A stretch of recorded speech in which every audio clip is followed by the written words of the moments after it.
Mon mari m'a remis les papiers du divorce lors de ma fête prénatale, mais mon annonce l'a anéanti. S'il vous plaît, restez avec moi pendant que je vous raconte mon histoire. Et n'oubliez pas de soutenir notre chaîne en vous abonnant, en aimant nos vidéos et en les partageant avec vos proches. Votre soutien représente énormément pour nous. Maintenant, place à notre histoire. Imaginez-vous debout devant votre famille et vos amis les plus proches, enceinte de 8 mois, rayonnante d'excitation lors de votre fête prénatale, pour que votre mari vous remette des papiers de divorce comme s'il s'agissait d'un cadeau. C'est exactement ce qui m'est arrivé. Restez avec moi pendant que je partage mon histoire, et si elle vous touche, n'oubliez pas de soutenir notre chaîne en cliquant sur le bouton d'abonnement, en laissant un j'aime et en la partageant avec les personnes qui vous sont chères. Je m'appelle Emma. J'ai 29 ans et je pensais avoir construit la vie parfaite avec mon mari, Daniel, qui a 31 ans. Nous étions mariés depuis 4 ans et, après des mois d'essai, nous attendions enfin notre premier enfant. J'étais rempli de joie, entouré de personnes venues célébrer ce nouveau chapitre de notre vie. La pièce était décorée de bleu tendre et de blanc. Le rire remplissait l'air et je croyais sincèrement être la femme la plus chanceuse au monde. Alors que la fête se poursuivait, j'observais Daniel de l'autre côté de la pièce. Il avait l'air calme, voire distant, mais je n'y ai pas prêté attention, pensant que c'était de la nervosité. Je me suis dit qu'il était peut-être dépassé par l'idée de devenir père. Je n'avais aucune idée que son silence cachait quelque chose de bien plus sombre. Vers le milieu de la fête, il s'est approché de moi avec une enveloppe à la main. Au début, j'ai cru que c'était une carte, peut-être quelque chose de doux, un message sur notre famille qui s'agrandissait. J'ai souri, touché, et je l'ai ouverte avec précaution alors que tous les regards se tournaient vers moi. Mes mains se sont figées. Ce n'était pas une carte. Ce n'était rien de sentimental. C'était une pile de papiers de divorce. Toute la pièce est devenue silencieuse. Je pouvais entendre le bruit de mon propre cœur dans mes oreilles. Des exclamations de surprise ont parcouru la foule, puis les murmures ont commencé. Je les regardais avec choc, la gorge serrée, l'estomac noué. Ma fête prénatale, le jour où j'étais censé me sentir célébré et aimé, s'est transformée en cauchemar en quelques secondes. J'ai essayé de trouver les mots, mais rien n'est sorti. Mon esprit ne parvenait pas à traiter ce que je tenais entre mes mains. Les larmes me piquaient les yeux alors que je serrais les papiers, espérant qu'il s'agissait d'une sorte de plaisanterie cruelle. Mais l'expression de Daniel était vide, presque froide. Enfin, il a parlé, d'une voix ferme et tranchante. « Je ne t'aime plus. » Je tourne la page. Le monde s'est mis à tourner autour de moi. J'ai senti mes forces m'abandonner, comme si le sol s'était dérobé sous mes pieds. Des amis détournaient le regard, embarrassés, tandis que ma famille se précipitait vers moi, essayant de me protéger de l'humiliation. Mais le mal était fait.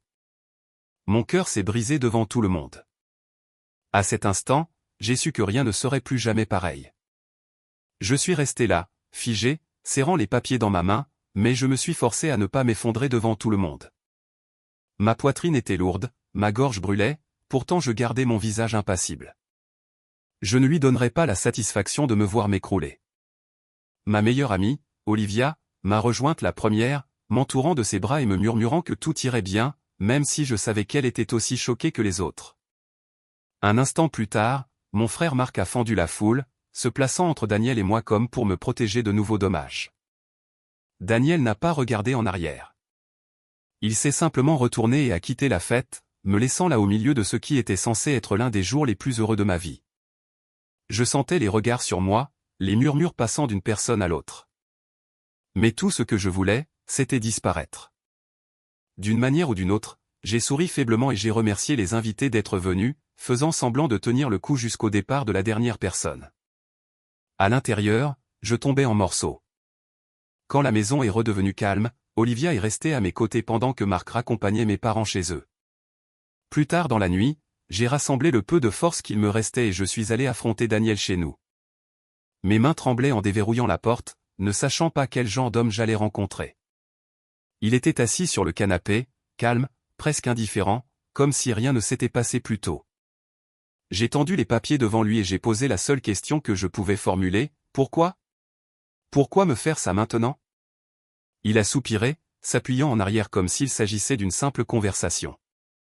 Emma, je ne veux plus de cette vie. Je vois quelqu'un d'autre. Elle s'appelle Rachel. Elle travaille avec moi. Les mots m'ont frappé comme un couteau. J'ai pressé ma main contre mon ventre comme pour protéger le bébé de la douleur qui m'écrasait. Ma voix s'est brisée quand j'ai demandé depuis combien de temps. Il n'a pas bronché. Plus d'1 an. J'aurais dû te le dire plus tôt, mais je ne savais pas comment faire. Et maintenant, avec l'arrivée du bébé, je ne veux pas être piégé dans quelque chose qui ne me rend pas heureux. J'ai besoin de repartir à zéro avant qu'il ne soit trop tard. Je l'ai regardé, essayant de comprendre comment l'homme avec qui j'avais construit ma vie pouvait parler si froidement. J'ai pensé aux nuits où nous avions planifié la chambre de bébé, à la façon dont il souriait quand nous avions appris la nouvelle. Tout cela n'était-il qu'un mensonge? Mon rêve de famille s'évanouissait, remplacé par une vérité creuse que je n'avais pas demandée. J'ai murmuré, « Alors, tu nous quittes, tout simplement? Tu m'abandonnes, moi et ton enfant ?» Il m'a regardé sans culpabilité, seulement avec détermination.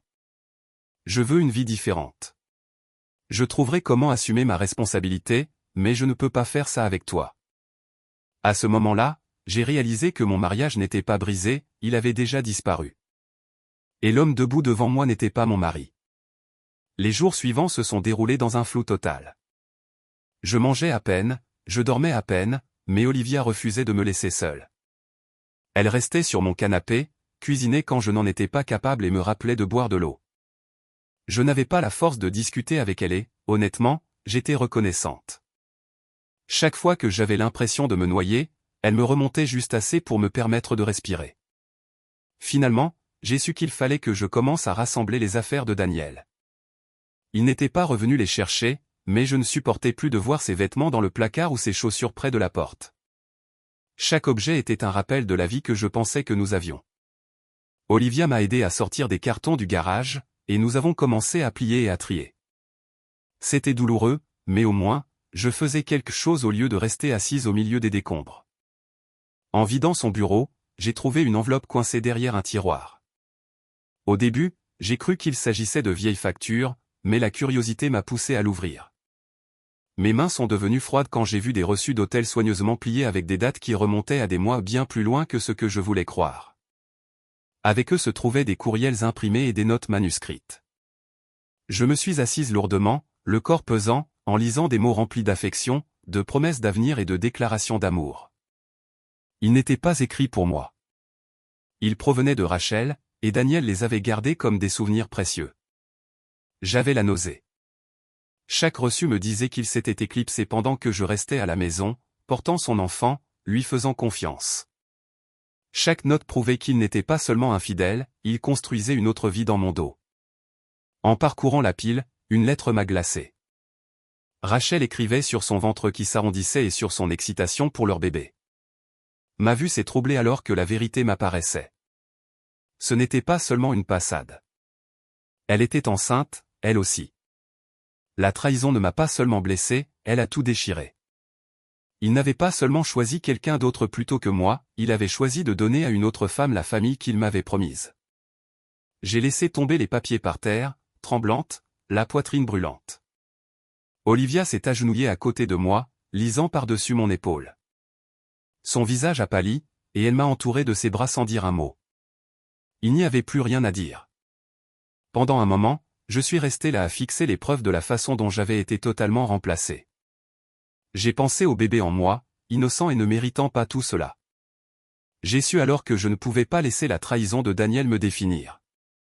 Je ne pouvais pas permettre que ses choix détruisent l'avenir que je voulais pour mon enfant.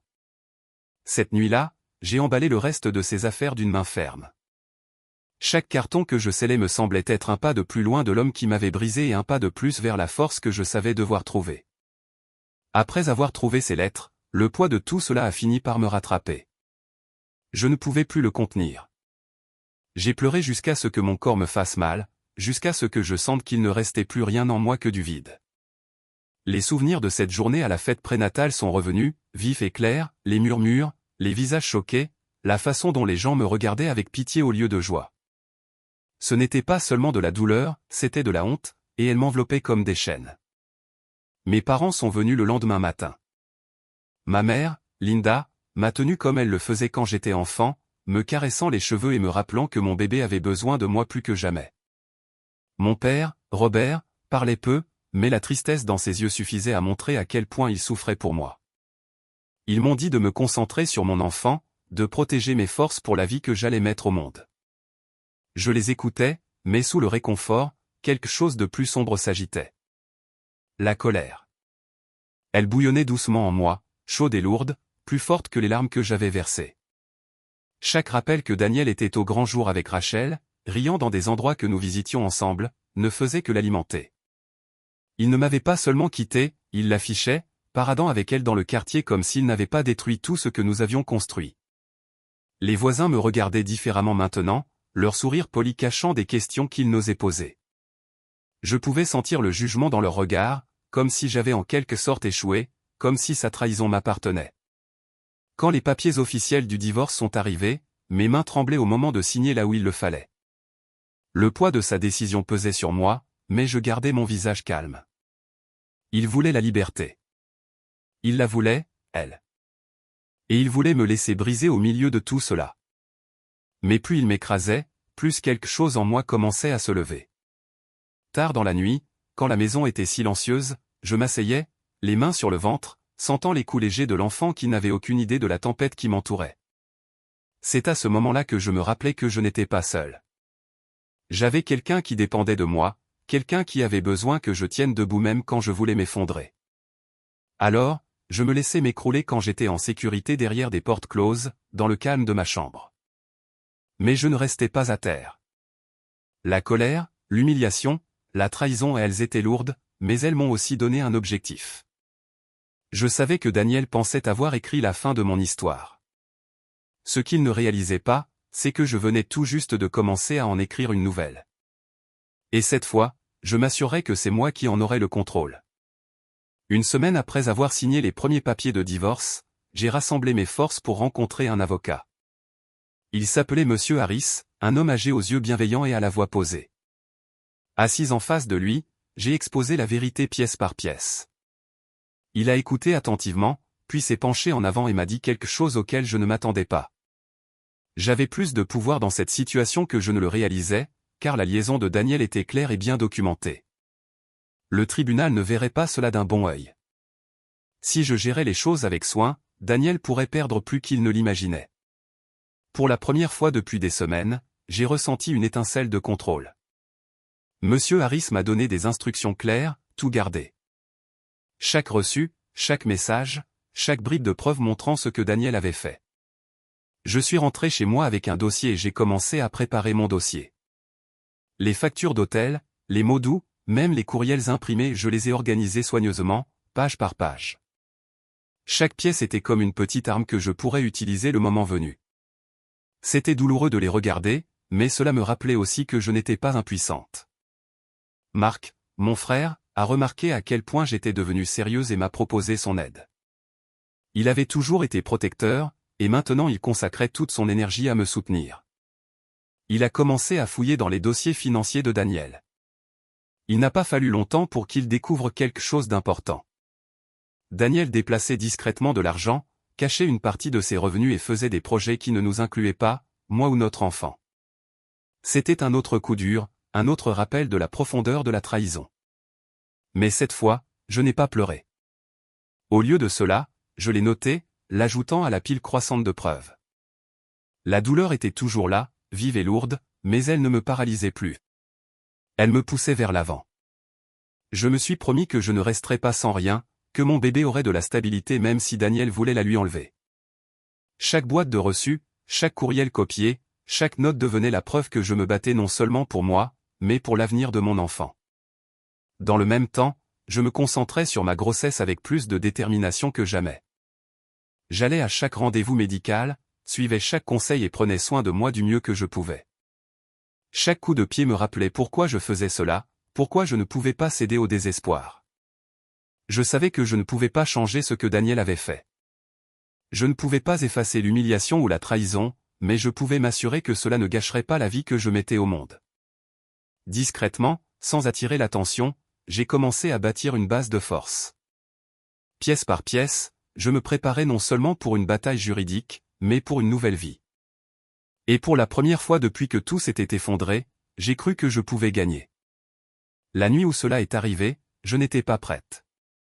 Je n'en étais qu'à 37 semaines lorsque les premières douleurs aiguës ont commencé.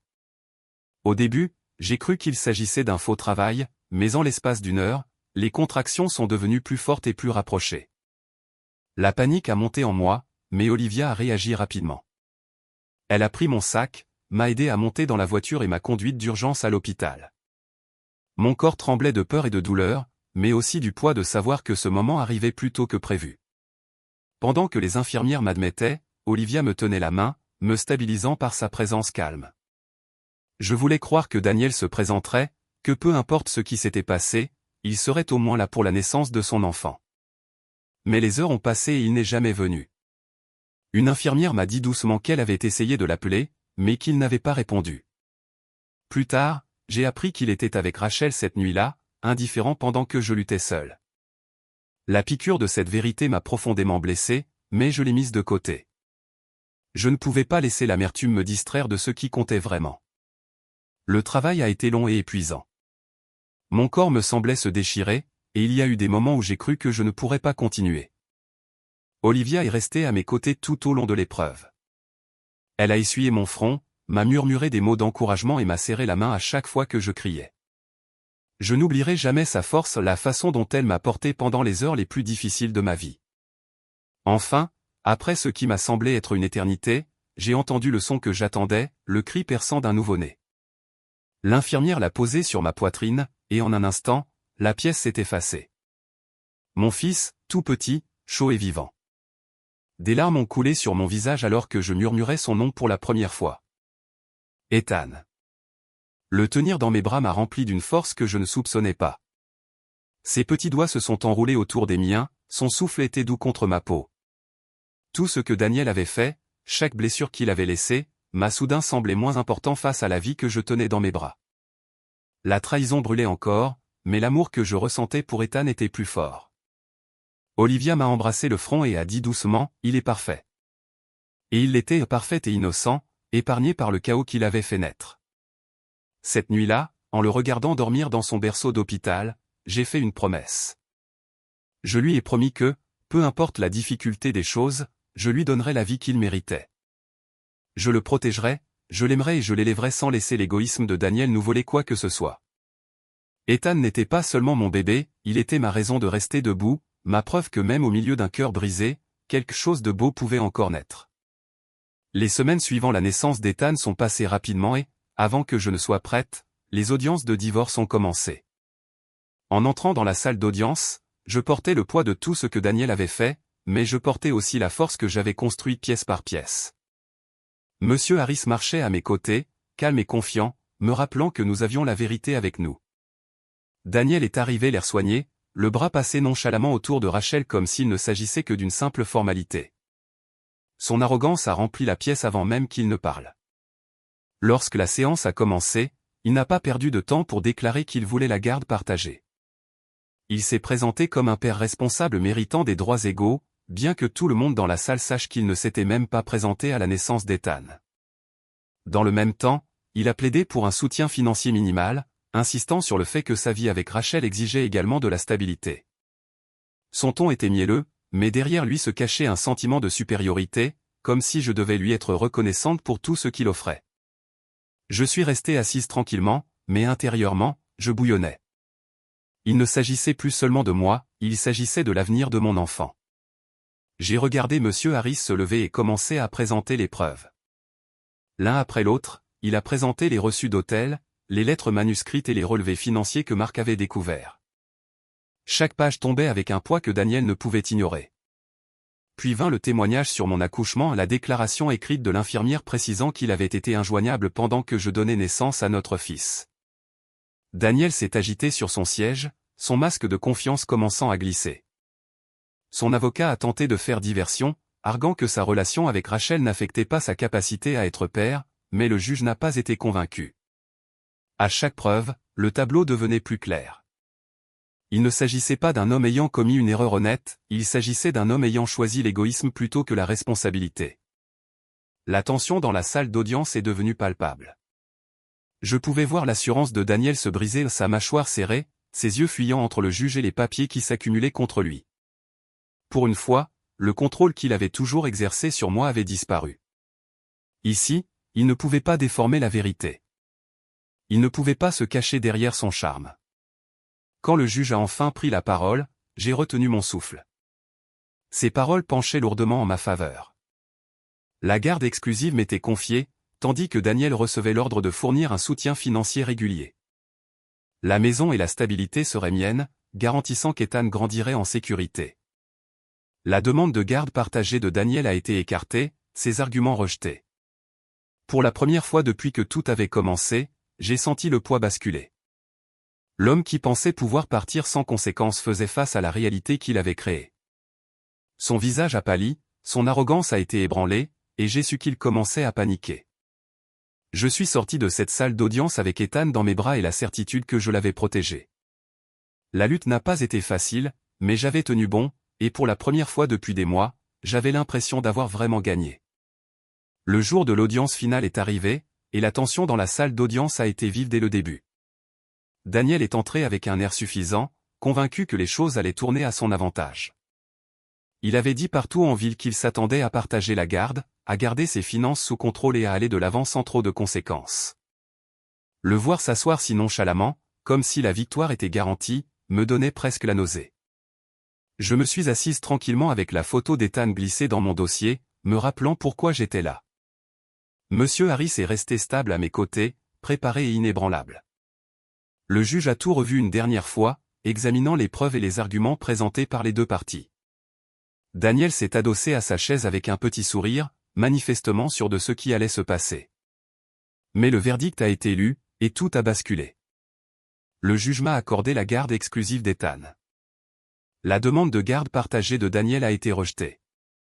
Il a été condamné à verser une pension alimentaire régulière et à contribuer aux frais liés aux soins d'Ethan. En plus de cela, la propriété de la maison conjugale m'a été accordée. Chaque élément de sécurité que Daniel pensait pouvoir garder m'a été remis à la place. Je n'ai pas célébré, mais intérieurement, j'ai ressenti quelque chose d'inexplicable, un mélange de soulagement, de justice et de victoire silencieuse. La posture confiante de Daniel a fléchi. Ses mains se sont crispées sur la table, ses yeux se sont baissés et sa bouche s'est pincée. C'était la première fois que je le voyais réaliser qu'il n'avait plus le contrôle. Rachel, assise quelques rangs derrière lui, était impossible à ignorer. Son ventre se voyait clairement sous sa robe, et son expression s'assombrissait à chaque mot du verdict.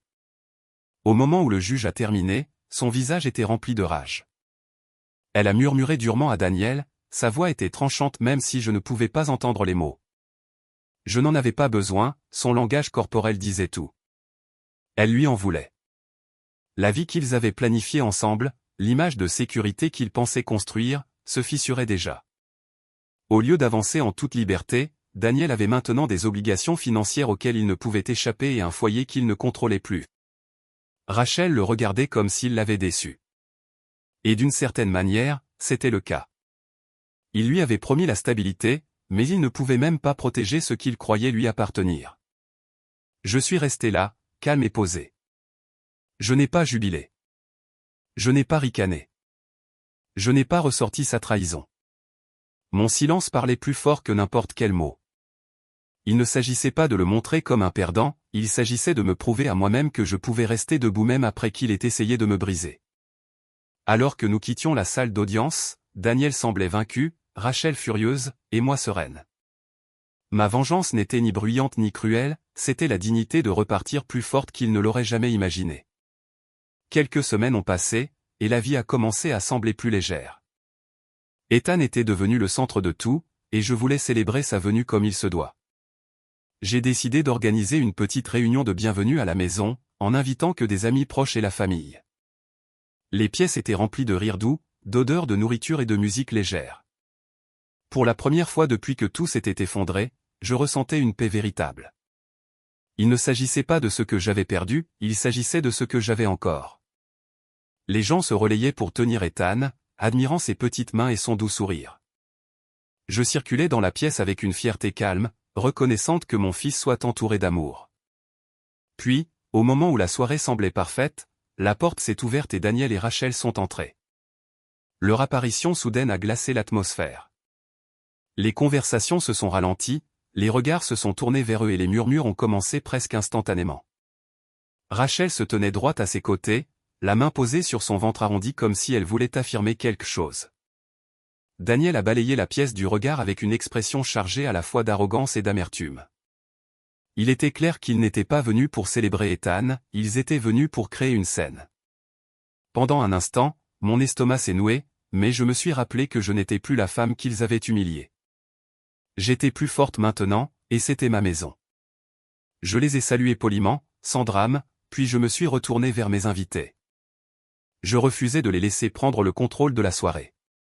Plus tard, quand le calme est revenu dans la pièce, j'ai choisi mon moment. Debout près de la cheminée avec Ethan dans les bras, j'ai remercié tout le monde d'être venu. Puis, je me suis raclé la gorge et j'ai dit, je veux partager quelque chose d'important avec vous tous. Tous les visages se sont tournés vers moi, y compris ceux de Daniel et Rachel. J'ai décidé de lancer une entreprise, ai-je continué d'une voix ferme. Mon frère Marc et moi allons la diriger ensemble. C'est quelque chose dont j'ai toujours rêvé et, grâce aux récents changements, j'ai enfin les moyens d'en faire une réalité. Un murmure d'excitation a parcouru la pièce. J'ai souri, puis j'ai ajouté, parfois, la meilleure vengeance n'est pas la colère ou l'amertume. Parfois, la meilleure vengeance, c'est le succès. Les mots sont restés suspendus dans l'air, forts et clairs. Je n'ai pas regardé Daniel directement, mais je pouvais sentir le poids de cette déclaration le frapper. Son visage s'est crispé, sa mâchoire s'est serrée, et la confiance avec laquelle il était entré a commencé à s'effriter. Rachel lui a lancé un regard noir, son expression remplie de frustration, comme si elle lui reprochait une fois de plus de tout laisser filer. Je n'avais pas besoin d'en dire plus. Le message était assez fort sans avoir à crier. Mon avenir n'était pas défini par ce qu'il m'avait fait, il était construit sur ce que je créais maintenant. Mon fils, ma famille et ma propre force me donnaient plus que leur trahison ne pourrait jamais m'apporter. Daniel semblait anéanti et, pour la première fois, je l'ai vu réaliser que sa tentative de me briser n'avait fait qu'alimenter mon ascension. Des mois ont passé, et la vie a commencé à s'installer dans quelque chose de stable, de paisible. Mon entreprise avec Marc tournait bien. Et bien qu'elle exigeât de longues heures et un travail acharné, elle me procurait une fierté que je n'avais jamais ressentie auparavant. Chaque jour, je m'y investissais totalement, conciliant le travail et les soins d'Ethan. Il y avait des défis, bien sûr, mais le soutien de ma famille et l'amour de mon fils rendaient tout possible. Mon foyer était rempli de chaleur, de rire et de détermination. Je ne faisais plus seulement survivre, je m'épanouissais. Ethan grandissait vite, son sourire illuminant chaque recoin de mon monde. Le regarder apprendre et grandir me rappelait quotidiennement pourquoi je m'étais battu si fort. Il était la preuve que l'amour pouvait naître de la douleur, et il me donnait une raison de continuer à avancer, même les jours les plus difficiles. Mes parents venaient souvent, et Olivia restait une présence constante, m'encourageant alors que je construisais quelque chose de nouveau sur les cendres de mon ancienne vie. Un après-midi, alors que je marchais en ville avec Ethan dans sa poussette, j'ai aperçu une silhouette qui m'a fait marquer un temps d'arrêt. C'était Daniel. Ses épaules étaient affaissées, son visage fatigué, et ses vêtements n'avaient plus le lustre d'autrefois. L'arrogance qui le définissait autrefois avait disparu, remplacée par une lassitude qui semblait l'accabler. À côté de lui se trouvait Rachel, mais l'éclat qu'elle portait autrefois avait disparu lui aussi. Elle avait l'air frustrée, sa voix était tranchante lorsqu'elle lui parlait, ses mains gesticulant de colère. Même de loin, je pouvais voir les fissures dans la vie qu'ils avaient essayé de construire ensemble. Il était clair que les dettes, les obligations et les déceptions s'étaient accumulées autour d'eux, laissant peu de place au bonheur. Pendant un bref instant, les yeux de Daniel ont croisé les miens. Je me suis demandé s'il s'attendait à ce que je m'arrête, à ce que je dise quelque chose, à ce que je lui rappelle tout ce qu'il avait perdu. Mais je ne l'ai pas fait. J'ai ajusté la couverture d'Ethan, j'ai souri doucement à mon fils et j'ai continué mon chemin. Il n'y avait plus rien à dire. Mon silence était plus fort que n'importe quel mot que j'aurais pu prononcer. En les dépassant, je n'ai ressenti aucune envie de jubiler. Je n'ai ressenti aucun besoin d'insister sur ce qui était déjà évident. La vérité se suffisait à elle-même. Il avait choisi de détruire notre vie, et en fin de compte, il s'était détruit lui-même. Cette nuit-là, en berçant Ethan pour l'endormir, j'ai repensé au jour de ma fête prénatale où tout s'était effondré. Je me suis souvenu de la douleur, de l'humiliation et du poids écrasant de la trahison. Mais j'ai regardé où j'en étais maintenant, et j'ai réalisé quelque chose d'important, la trahison peut vous briser, mais seulement si vous le permettez. Daniel pensait m'avoir achevé ce jour-là, lors de ma fête prénatale, mais il ne m'a donné que la chance de devenir la femme que j'ai toujours été destinée à être.